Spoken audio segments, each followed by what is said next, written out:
تو بندگی کے لیے کمر بستہ ہو جاتے تھے، کیونکہ آخری عشرے کو پہلے دونوں عشروں پر فضیلت حاصل ہے، اور آخری عشرے کو جہنم سے آزادی کا عشرہ جو ہے وہ قرار دیا گیا۔ اللہ تبارک و تعالیٰ کی اتنی رحمت ہے یہ رمضان شریف کا مہینہ، سال بھر کے انسان کی کوتاہیاں، غفلتیں، سستیاں، لغزشیں اور خطائیں، ان سب کا کفارہ بن جاتا ہے یہ رمضان شریف، کیونکہ نبی کریم علیہ السلام نے فرمایا کہ ایک رمضان شریف کا مہینہ دوسرے رمضان شریف کے مہینے تک گناہوں کا کفارہ ہے۔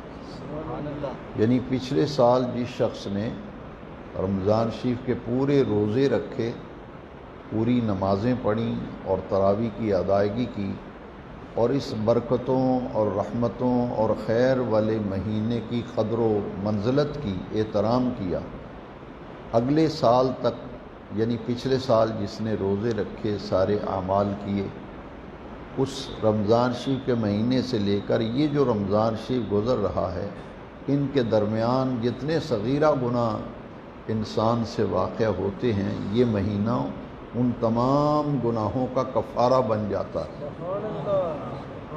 ہمیں دین کی کیوں ضرورت ہے؟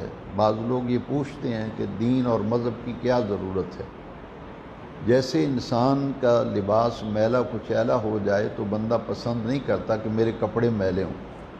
کبھی کسی شادی کی تقریب میں کوئی گندے کپڑے پہن کے گیا ہے، یا دفتر میں جانا ہے، جاب پہ جانا ہے تو گندے کپڑے پہن کے گیا ہے، تو انسان کو یہ سوچنا چاہیے کہ ہم اللہ تعالیٰ کی بارگاہ میں حاضر ہو رہے ہیں، جس طرح دنیا کے میل ملاقات میں گندا لباس پہن کے نہیں جاتے، تو جب اللہ کی بارگاہ میں آنا ہے تو گندے دل لے کر کیسے آئے؟ وہ ظاہر ہے، یہ باطن ہے۔ اسلام ہمیں ظاہراً بھی پاک صاف ستھرا رہنے کا حکم دیتا ہے، اور باطن کو بھی پاک ستھرا کرنے کا حکم دیتا ہے۔ رمضان شریف کی علماء فضیلتیں بیان کرتے ہیں، امام مسجد بیان کرتے ہیں، ہر ایک کا اپنا اپنا انداز ہے۔ میں نے گہرا مطالعہ کرنے کے بعد اس نتیجے پر پہنچا ہوں کہ یہ مہینہ اللہ تبارک و تعالیٰ نے ایسا بنایا ہے جو ہمارے ظاہر کو بھی پاک کرتا ہے، ہمارے باطن کو بھی پاک کرتا ہے۔ رمضان شریف کا پہلا روزہ جب آتا ہے تو آئینے میں اپنا چہرہ دیکھو، منہ دیکھو غور سے چہرے سے، اور جب عید کا چاند نظر آئے پورے مہینے کو اس طرح گزارو جس طرح دین کہتا ہے۔ پھر عید کا چاند نظر آئے اور صبح عید کے دن آئینے میں اپنا چہرہ دیکھ لینا۔ یہ رب کا قرآن میں وعدہ ہے، سیماہم فی وجوہہم من اثر السجود، اور انسان کے اندر کی کیفیات اس کے دل سے ظاہر ہوتی ہیں۔ ایک آدمی کے اندر پریشانی ہے تو پاس بیٹھا آدمی پہچان لیتا ہے، کہتے ہیں یار تم آج بہت پریشان تھے، کیا بات ہے؟ اگر خوش ہو، خوشی تو اندر ہوتی ہے، آدمی پوچھتا ہے آج بہت خوش ہو، خیر تو ہے، تو اندر کی کیفیات جو ہیں وہ انسان کے چہرے پہ ظاہر ہوتی ہیں۔ تو دین اسلام رمضان شریف کا مہینہ اپنے ماننے والوں کو ایک نعمت اور تحفہ دیا گیا کہ اس ایک مہینے میں تھوڑی سی محنت و کوشش کر لو، سارا سال نہیں جاگ سکے تو رمضان شریف میں تہجد کی نماز پڑھو، سال بھر نہیں پڑھ پائے تو ایک مہینے میں پڑھو تہجد کی نماز، اپنے من کو صاف کرو، اپنے باطن کو صاف کرو، کیونکہ ہم نے رب سے ملاقات کے لیے مرنے کے بعد آخرت کے سفر پر جب جانا ہے تو پھر دنیا میں اپنے کھاتے صاف کر کے رب کی بارگاہ میں جانا چاہیے۔ اس کے لیے اللہ کریم نے یہ نعمتیں بنائی ہیں، ایک نماز دوسری نماز تک گناہوں کا کفارہ، ایک جمعہ دوسرے جمعے تک گناہوں کا کفارہ، ایک رمضان شریف کا مہینہ دوسرے رمضان شریف تک گناہوں کا کفارہ۔ تو رمضان شریف میں یہ سارے عمل بیک وقت شروع ہو جاتے ہیں، رمضان شریف میں بیک وقت سارے عمل شروع ہو جاتے ہیں، نماز تک گناہوں کا کفارہ، جمعہ تک گناہوں کا کفارہ، رمضان تک گناہوں کا کفارہ۔ اس لیے اللہ تعالیٰ کی رحمت جو ہے وہ گھٹا بن کے اس مہینے میں برستی ہے۔ تو آخری مہینے کو، آخری عشرے کو جو برکت حاصل ہے وہ حضور کی 3 حدیثیں میں عرض کروں گا کہ حضور نے فرمایا کہ آخری عشرے کی طاق راتوں میں لیلۃ القدر کو تلاش کرو، اور ایک حدیث میں ہے کہ آخری عشرے کی راتوں میں لیلۃ القدر کو تلاش کرو۔ یہ اللہ تعالیٰ نے پسند فرمایا، اس کو ظاہر نہیں فرمایا، پوشیدہ رکھا ہے لیلۃ القدر۔ بس اتنا فرما دیا انا انزلناہ فی لیلۃ القدر وما ادراک ما لیلۃ القدر، لیلۃ القدر خیر من الف شہر، 1000 مہینے سے بہتر ہے۔ لیکن یہ نہیں بتایا کہ کون سی رات ہے۔ نبی کریم علیہ السلام نے پہلے فرمایا کہ آخری عشرے میں لیلۃ القدر کو تلاش کرو، پھر فرمایا آخری عشرے کی طاق راتوں میں لیلۃ القدر تلاش کرو۔ دین یہ چاہتا ہے کہ سارا سال شب بیداری نہیں کر سکے، جاگ نہیں سکے، نفل نہیں پڑھ سکے، تہجد نہیں پڑھ سکے، ذکر اذکار میں زیادہ وقت راتوں کو نہیں گزار سکے، تو بس 10 راتیں تمہیں ایسی دے دی ہیں، 9 راتیں کل بنتی ہیں، 9 راتیں آخری عشرے کی، بس انہیں شب بیداری میں گزارو، کچھ حصہ جاگ کر گزارو۔ اور پھر امت کے لیے کتنی آسانی فرما دی کہ پھر 9 کی بجائے 5 کر دی طاق راتوں میں۔ 21ویں رات رمضان شریف کی، 23ویں، 25ویں، 27ویں اور 29ویں، 5 راتیں۔ یہ سستا سودا یا مہنگا سودا؟ پورے سال میں 5 راتیں بنا دی۔ بھئی اس میں تھوڑی سی محنت کر لو، کچھ حصہ سو لو اور کچھ حصہ جاگ کر اپنے رب کو منا لو۔ اور اس کی ایک خاص بات میں آج آپ کو درس میں بتانے لگا ہوں، یہ جو آخری عشرے کی طاق راتوں میں لیلۃ القدر کی تلاش کا حکم ہے نا، اللہ تعالیٰ یہ چاہتا ہے کہ میرے بندے تنہائی میں خلوت میں بیٹھ کر ہر طرف سے توجہ ہٹا کر، دنیا سوئی ہوئی ہو، خاموشیاں چھائی ہوئی ہوں، پہرے لگ گئے ہوں، خزانوں پہ تالے لگے ہوں، بینکوں کو تالے لگے ہوئے ہوں، دکانوں پہ تالے ہیں، ہر آدمی سویا ہوا ہے، لیکن اللہ کی رحمت کے خزانے کھل جاتے ہیں، دنیا کے دروازے بند ہو جاتے ہیں، اللہ کی رحمت کے دروازے رات کو کھل جاتے ہیں۔ تو اللہ تبارک و تعالیٰ کی قدرت و مشیت یہ چاہتی ہے کہ میرے یہ بندے ہیں، میں ان کے لیے رحمان بھی ہوں، رحیم بھی ہوں، غفور بھی ہوں، ستار بھی ہوں، غفار بھی ہوں۔ میرے بندے میرے قریب آئیں، میرے بندے میرے ساتھ تعلق قائم کریں۔ یارو دنیا کا قانون ہے، کسی سے کام لینا ہو تو اس کے قریبی کو ڈھونڈا جاتا ہے۔ کسی افسر سے کام پڑے کہ یارو دا کو قریبی بندہ لبو، اللہ کریم فرماتا ہے تم خود میرے قریب آؤ نا۔ اجیب دعوت الداعی اذا دعان اذا سالک عبادی انی فانی قریب۔ ہم دنیا کے کاموں کے لیے کسی افسر کا قریبی تلاش کرتے ہیں، اللہ نے ہمیں پیغام دیا ہے اذا سالک عبادی، اے پیارے محبوب جب میرے بندے تجھ سے سوال کریں میرے بارے میں تو اے محبوب میرے بندوں کو بتا دو انی قریب، میں تو اپنے بندوں کے قریب ہوں۔ نحن اقرب الیہ من حبل الورید۔ تو یہ 5 راتیں اللہ کے قریب ہونے کی راتیں ہیں، اور ان راتوں میں تنہائی میں بیٹھ کر کچھ وقت، رات کا آدھا گھنٹہ، 20 منٹ، 15 منٹ ہی نکالو، سحری کے وقت اٹھو اور کوئی تمہیں دیکھ نہ رہا ہو، خاموشی ہو، سناٹا چھایا ہو، اٹھ کر کے تازہ وضو کر کے 2 نفل پڑھ کے سجدے میں چلے جاؤ، اپنے رب سے باتیں کرو۔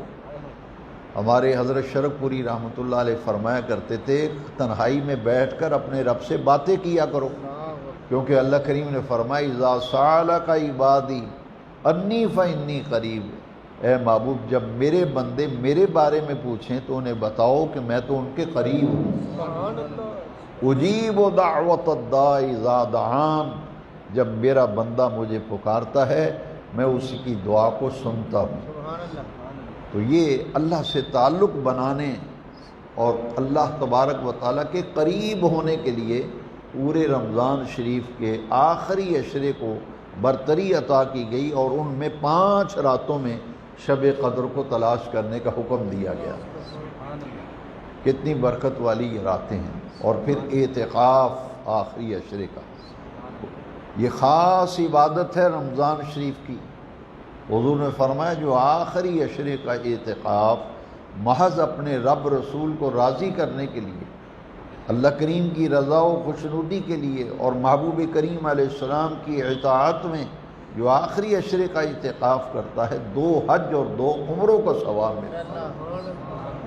اور اس میں کیا ہے کہ میرے بندے کٹ کر، ہر ایک شے سے کٹ کر بس میرے ہو جائیں، اور ہر طرف سے توجہ ہٹا کر ایک عشرہ جو ہے 9-10 دن جو ہیں وہ تنہائی میں بیٹھ کر میرے ساتھ باتیں کیا کریں۔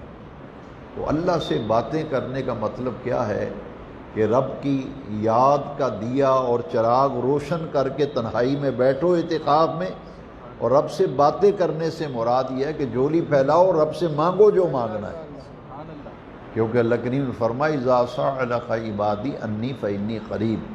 تو یہ مانگنے کا جو مہینہ ہے، رب سے لینے کا مہینہ ہے، اس سے تعلق بنانے کا یہ مہینہ ہے۔ میں اکثر آپ سے کہا کرتا ہوں، ایک ہے تعلق مع اللہ تعالی، اور اس کا دوسرا نام ہے تعلق باللہ تعالی۔ وہ ہمارا خالق ہے، وہ ہمارا مالک ہے، ہمارا رب ہے، ہم اس کے بندے ہیں، تو ہمیں اپنے رب سے تعلق بنانا چاہیے۔ اور اس کا تعلق کب بنے گا؟ جب اس کی بندگی کریں گے، اس کی عبادت کریں گے، اس کا ذکر کریں گے، اس کی یاد کا چراغ دل میں روشن کریں گے۔ تو جتنی اللہ کی یاد کے چراغ روشن کریں گے، اتنا اللہ سے تعلق مضبوط و مستحکم ہوگا۔ یہ تعلق بنانے کا مہینہ ہے۔ اللہ تبارک و تعالی توفیق دے تو یہ آخری عشرہ جو ہے اسے زیادہ محنت کرنے کی، دنیا کی مصروفیات پورے سال کے اندر آخری عشرہ ایک نعمت ہے۔ دنیا کی مصروفیتیں ترک کر کے، کم کر کے، زیادہ رغبت اور زیادہ وقت جو ہے وہ دین کو دیں۔ سب سے پہلے تو ضرورت یہ ہے کہ دین ہم اپنے اوپر لائیں۔ جب ہمارے اوپر دین نہیں ہے، ہمارے گھروں میں دین نہیں ہے، تو پھر ہمیں کیا حق پہنچتا ہے کہ ہم دین کا دعویٰ کریں؟ ان الدین عند اللہ الاسلام۔ کم از کم دور سے ایک آدمی آ رہا ہو تو پتہ تو ہو نا کہ اس کے پاس دین ہے۔ اور ہمارے بزرگ فرمایا کرتے تھے کہ یہ آدمی آ رہا ہو تو کم سے کم یہ تو پتہ چلے کہ مسلمان آ رہا ہے۔ مسلمان کی ایک پہچان ہے، مسلمان کی ایک پہچان ہے، اس کی چال ڈال سے پتہ چلتا ہے، اس کے لباس سے پتہ چلتا ہے، اس کی شکل و صورت سے پتہ چلتا ہے، اس کی باتوں سے پتہ چلتا ہے کہ اس کے پاس کتنا دین ہے۔ جس آدمی کے پاس بیٹھو گے تمہیں پتہ چل جائے گا کہ دین کی کتنی رغبت ہے، دنیا کی کتنی رغبت ہے۔ بھئی عمر آدمی گزار بیٹھا، 40 سال جب عمر گزر جائے اس کے بعد بھی تبدیلی نہ آئے بندے میں، تو وہ پھر اس نے تو زندگی کو برباد کر دیا نا۔ ہم جب مدرسے میں پڑھتے تھے تو ہمیں فارسی کا ایک شعر ہم پڑھتے تھے، 40 سال عمر عزیزت گزشت، حال تو از مزاج طفل نہ گشت، کہ تیری 40 سال عمر گزر گئی ہے لیکن تیرا بچپنا ابھی نہیں گیا۔ 40 سال عمر گزر گئی، اب پیچھے کتنی رہ گئی؟ بھئی زیادہ گزر گئی تو تھوڑی رہ گئی ہے نا۔ تو ہر بندہ جب غور کرے، اپنی عمر میں غور کرے کہ میری اتنی عمر گزر گئی تو کیا گارنٹی ہے باقی زندگی کی؟ اسے غنیمت جاننا چاہیے تاکہ دنیا سے بندہ جائے تو پلہ جھاڑ کے جائے، صاف دل لے کے جائے اور نامہ اعمال کلیئر کر کے رب کی بارگاہ میں۔ یہاں تو دکاندار سودا یارو نہیں دیتا، کہتے چودھری صاحب قرضہ آپ کا بہت ہو گیا ہے، آپ بہت ادھار لے چکے ہیں، خدا کے لیے مہربانی کرو پچھلا کھاتا کلیئر کرو پھر ادھار لیتے جانا۔ تو اللہ تبارک و تعالیٰ تو خالق کائنات ہے، مالک کائنات ہے، وہ کہتا ہے کہ کلیئر کراؤ اپنے کھاتے۔ کس طرح سے؟ اس کے لیے 2 آنسو چاہیے بس، ندامت کے 2 آنسو جو ہیں وہ ساری زندگی کے گناہوں کو بہا کر لے جاتے ہیں۔ اور وہ خوش نصیب ہے جس کو نماز پڑھتے ہوئے رونا آ جائے، تراویح میں قرآن مجید کی منزل سنتے ہوئے 2 آنسو گر جائیں، دعا مانگتے ہوئے 2 آنسو گر جائیں، سجدے میں جا کر خدا یاد آ جائے، تنہائی میں بیٹھا ہے، سحری کو اٹھا ہے، نفل پڑھے ہیں، سحری کر رہا ہے، اللہ کی نعمتوں کو یاد کرتا ہے، 2 آنسو آ جاتے ہیں کہ رب تیرا کتنا کرم ہے، کتنا شکر ہے۔ تو یہ ندامت کے 2 آنسو جو ہیں نا، یہ زندگی کے گناہوں کو مٹا کر کے لے جاتے ہیں۔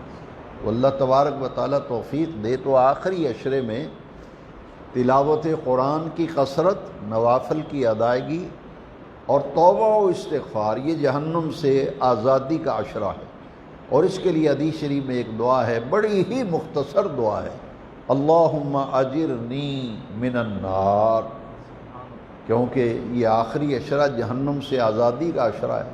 تو یہ دعا ہر نماز کے بعد کم از کم 5 دفعہ ضرور پڑھنی چاہیے آخری عشرے میں، اللہم اجرنی من النار، یا اللہ مجھے دوزخ کی آگ سے بچا۔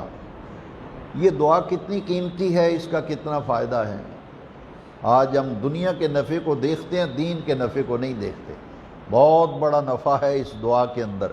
نبی کریم علیہ السلام نے فرمایا، جو بندہ فجر کی نماز کے بعد اور مغرب کے بعد 7 مرتبہ پڑھتا ہے اللہم اجرنی من النار، تو دوزخ دعا کرتی ہے، یا اللہ اس بندے کو مجھ سے بچا لے۔ جو یہ دعا پابندی سے پڑھتا ہے نا، دوزخ دعا کرتی ہے، یا اللہ اس بندے کو مجھ سے بچا لے۔ اتنا مجرب وظیفہ ہے، اور 1 سیکنڈ بھی نہیں لگتا۔ اللہم اجرنی من النار، اے میرے پروردگار، اے ہمارے رب، ہمیں دوزخ کی آگ سے بچا۔ تو یہ ایسے وقت کو ضائع کرنا، کیونکہ بزرگ فرماتے ہیں کہ ہمیں اپنا وقت ضائع نہیں کرنا چاہیے۔ جن کاموں کا فائدہ ہی کوئی نہیں ان میں ہمارا وقت زیادہ گزرتا ہے۔ جن کاموں کا فائدہ ہی کوئی نہیں ان کاموں میں ہمارا وقت زیادہ گزرتا ہے، اور جن کاموں کا فائدہ ہے ادھر ہماری توجہ ہی نہیں ہوتی۔ نیک اعمال کسی کو مل، ایمان اور نیک عمل، قرآن مجید میں بار بار فرمایا کہ ان الذین آمنوا وعملوا الصالحات، ان الذین آمنوا وعملوا الصالحات، بے شک وہ لوگ جو ایمان لائے اور انہوں نے نیک عمل کیے۔ اللہ تبارک و تعالیٰ کے راستے پر چلنا، اس کی اطاعت کرنا، اس کے محبوب کریم صلی اللہ علیہ وسلم کے ارشادات پر عمل کرنا، یہ مومن کی شان ہے۔ اور آخری عشرے میں اعتکاف ہے، لیلۃ القدر کی تلاش ہے، صدقہ فطر ہے، اور پھر جمعۃ الوداع کی نعمت ہے۔ ہمیں انفاق فی سبیل اللہ، آخری عشرے میں نبی کریم علیہ السلام اللہ کے راستے میں خرچ کرنے میں بھی بہت اضافہ فرما دیتے تھے۔ تو اللہ تعالیٰ توفیق دے تو ہمیں اس طرف توجہ دینی چاہیے، ان باتوں کی طرف، اور ہمیشہ آخری عشرے میں یہ کام اور کرو کہ ہر وقت باوضو رہو، صرف 9 دن گزارو، دیکھیں کیسا مزہ آئے گا، کیسی روحان۔ بعض لوگ، ایک آدمی مجھے کہتا ہے کہ مجھے تو رونا نہیں آتا، میں حیران ہوتا ہوں جب لوگ نماز میں روتے ہیں، قرآن پڑھتے روتے ہیں، درود شریف پڑھتے ہیں تو روتے ہیں۔ میں نے کہا یہ دل کی کساوت اسے کہا گیا ہے، دل کی سختی اور بدبختی۔ رقیق القلب بندہ جو ہے وہ اللہ کو بڑا پسند ہے۔ میں نے پہلے بھی آپ کو حدیث سنائی تھی، جو جھگڑالو بندہ ہے، ضدی بندہ ہے، بات بات پر اڑنے والا، ضد کرنے والا، ہٹ درمی کرنے والا، سخت مزاج، تند خو بندہ، وہ اللہ کو پسند نہیں ہے۔ اللہ کو وہ بندہ پسند ہے جس کی طبیعت میں نرمی ہو، جس کے اندر عاجزی ہو، جس کے اندر انکساری ہو، تو اللہ تبارک و تعالیٰ کو وہ بندہ پسند ہے۔ تو ہمیں اپنے اندر کچھ ایسے ماحول کو جو ہے وہ لانا ہے تاکہ اس مہینے میں ہم جو محرومیاں ہمیں رہیں فائدہ نہیں اٹھا سکے، تو جو باقی رہ گئے غنیمت جان لو، باوضو رہو، باوضو آخری عشرے میں باوضو رہنے کی عادت ڈالو، پھر دیکھو اللہ تبارک و تعالیٰ کیسی نورانیت و روحانیت عطا فرماتا ہے۔ رقت قلبی بھی ملے گی اور اندر کی روشنی بھی ملے گی، اور اس میں بڑی خیر ہے اور بڑی برکتیں ہیں۔ اور پھر جب عید کا دن آتا ہے تو حدیث شریف میں ہے کہ مغفور لہم کا لفظ آیا ہے، جس نے رمضان شریف کے مہینے کو رمضان شریف کا مہینہ سمجھ کر، نیکیوں کا موسم بہار سمجھ کر، عبادت کا مہینہ سمجھ کر گزارا۔ حضور فرماتے ہیں جب عید کا چاند نظر آتا ہے اور عید الفطر کی صبح طلوع ہوتی ہے وہ ایسے ہوتے ہیں جیسے بخشے بخشائے ہیں ظاہر، مغفور لہم، ان کے لیے اعلان ہوتا ہے یہ وہ لوگ عید کی نماز پڑھنے کے لیے آ رہے ہیں جن کے پچھلے سارے کھاتے اللہ تبارک و تعالیٰ نے کلیئر اور صاف فرما دیا۔ اتنا بڑا انعام ہے۔ اور آخر میں ایک بڑا ہی مجرب عمل جو ہے وہ میں آپ کو عرض کرنا چاہ رہا تھا۔ مجھے کسی دوست نے کئی مرتبہ پوچھا ہے کہ گھر میں فاقے ہو جاتے ہیں اور کماتا بھی ہوں، برکت نہیں ہوتی اور کسی کے آگے ہاتھ بھی نہیں پھیلاتے۔ کئی مرتبہ اس نے بتایا کہ فاقے کی نوبت آ جاتی ہے، تو میں نے رات کو ہی مطالعے کے دوران دیکھا، اور جو لوگ مدینہ شریف حاضر ہو چکے ہیں خوش قسمت لوگ ہیں، اپنی آنکھوں سے حضور کا روضہ اطہر دیکھا ہے، اور جنہوں نے ریاض الجنہ میں نفل پڑھے ہیں وہ ذرا توجہ فرمائیں کہ ریاض الجنہ میں پیتل کی بڑی خوبصورت جالیوں میں یہ ایک بڑی مقدس کلمات لکھے ہیں، لا الہ الا اللہ الملک الحق المبین۔ جیسے ہی ریاض الجنہ میں اندر داخل ہوں یا نکلیں، سامنے پیتل کی جالیوں پر انہی الفاظ پہ نظر پڑتی ہے، اور ایک دفعہ جب پڑھتے ہیں تو بالکل طبیعت حشاش بشاش ہو جاتی ہے، روحانی تسکین ہوتی ہے، لا الہ الا اللہ الملک الحق المبین۔ میں رات کو مطالعہ کر رہا تھا، اتنا مجرب وظیفہ ہے، اس کے 3 فائدے بیان کیے گئے، اور بیان کرنے والے اپنے دور کے مجدد امام احمد رضا حنفی قادری علیہ رحمۃ فرماتے ہیں جو بندہ 100 مرتبہ صبح اور 100 مرتبہ شام مدینہ پاک میں ریاض الجنہ میں پیتل کی جالیوں میں جو مقدس کلمات لکھیں، لا الہ الا اللہ الملک الحق المبین، آسانی ہے، بہت آسانی سے یاد ہو جائے گا، 2-4 دفعہ پڑھا نا، لا الہ الا اللہ الملک الحق المبین، 100 مرتبہ صبح 100 مرتبہ شام۔ اس کے 3 فائدے ہیں، دنیا میں فاقہ نہیں ہوگا، گھر میں فاقہ نہیں ہوگا، دال روٹی چلتی رہے گی، خرچہ گھر کا چلتا رہے گا۔ دوسرا فائدہ ہے قبر میں وحشت نہیں ہوگی، قبر میں وحشت نہیں ہوگی، اور قیامت کے دن گھبراہٹ نہیں ہوگی۔ جب پیاس سے زبانیں باہر آئیں گی نہیں، حدیث شریف میں ہے پیاس کی وجہ سے زبانیں باہر لٹک رہی ہوں گی، تو جو بندہ 100 مرتبہ صبح 100 مرتبہ شام پڑھ لے گا لا الہ الا اللہ الملک الحق المبین، تو دنیا میں فاقہ نہیں ہوگا، قبر میں وحشت نہیں ہوگی، اور میدان محشر میں اسے گھبراہٹ نہیں ہوگا۔ کتنی برکتیں ہیں، کتنی خیر ہے۔ نبی کریم علیہ السلام نے ہماری تمام بیماریوں کے علاج بھی بتا دیے، ہماری پریشانیوں کے حل بھی بتا دیے، ہمارے دکھوں کا مداوع بھی بتا دیا۔ بس اتنی سی بات ہے کہ حضور کے غلام تھوڑی سی توجہ دیں، دین پہ آئیں، دین پہ چلیں، اپنے گھروں میں دین لائیں، اپنی ذات میں دین لائیں۔ بندہ اٹھے بیٹھے تو دین نظر آنا چاہیے کہ اس کے پاس دین کی نعمت ہے۔ تھوڑی سی محنت، حرکت میں برکت، بزرگ فرماتے ہیں حرکت میں برکت، تھوڑی سی حرکت کی ضرورت ہے۔ زبان کو بھی حرکت دینی ہے، جسم کو بھی حرکت دے کر نماز کے لیے مسجد میں آنا ہے، تو ہر حرکت میں پھر انشاءاللہ برکت ہی برکت ہے۔ اللہ تعالیٰ مجھے اور آپ کو جو چند دن رمضان شریف کے گنتی کے باقی رہ گئے، ایام معدودات، زیادہ گزر گئے، دن تھوڑے باقی رہ گئے الحمدللہ، تو اللہ تعالیٰ مجھے اور آپ کو اس تھوڑے وقت میں زیادہ نفع کمانے کی توفیق دے۔ الصلاۃ والسلام علیک یا سیدی یا رسول اللہ وعلی آلک واصحابک یا سیدی یا حبیب اللہ۔ دین کے معاملے میں نہیں شرمانا چاہیے۔ لوگ کہتے ہیں جی اگر میں نے مسئلے بیان شروع کیے لوگ کہیں گے مولوی ہے، لیکن یہ بات سنیں گے تو اس کا مزہ بڑا آئے گا کہ جو بھی آپ باتیں سنتے ہیں درس کے اندر، وہ فجر کا درس ہو، تراویح کا درس ہو یا جمعے میں بیان سنتے ہیں، جو اچھی اچھی باتیں آپ کے دل کو لگیں نا، میں ساری نہیں کہتا، جو آپ کے دل کو اپیل کریں باتیں، وہ تو دوستوں کو بتاؤ، کوئی حرج نہیں، اس سے جتنے چراغ جلیں گے اتنی روشنی زیادہ ہوگی۔ اور یہ ذہن میں رکھیں جو سیکھا ہے سب کو سکھاتے چلو، دیے سے دیے کو جلاتے چلو۔ اور یہ جو وظیفے سنتے ہیں، جو عمل سنتے ہیں، نیک اعمال جن سے زندگیاں بدلتی ہیں، جن میں زندگیاں بدلتی، وہ باتیں لوگوں کو بتاؤ۔ کسی ایک کی زندگی بدل گئی، اس کی زندگی میں دین شامل ہو گیا، آپ کے لیے وہ صدقہ جاریہ بن جائے گا۔ اور آج ایک اور اپیل آپ سے کرنے لگا ہوں کہ یہ داڑھی شریف اللہ کی بڑی نعمت ہے، جنہوں نے رکھی ہے اللہ تعالیٰ انہیں مبارک کرے، اور جنہوں نے ابھی تک سنت شریف رکھنے کا ارادہ نہیں کیا وہ اس رمضان شریف میں ارادہ کر لیں، ارادہ کریں۔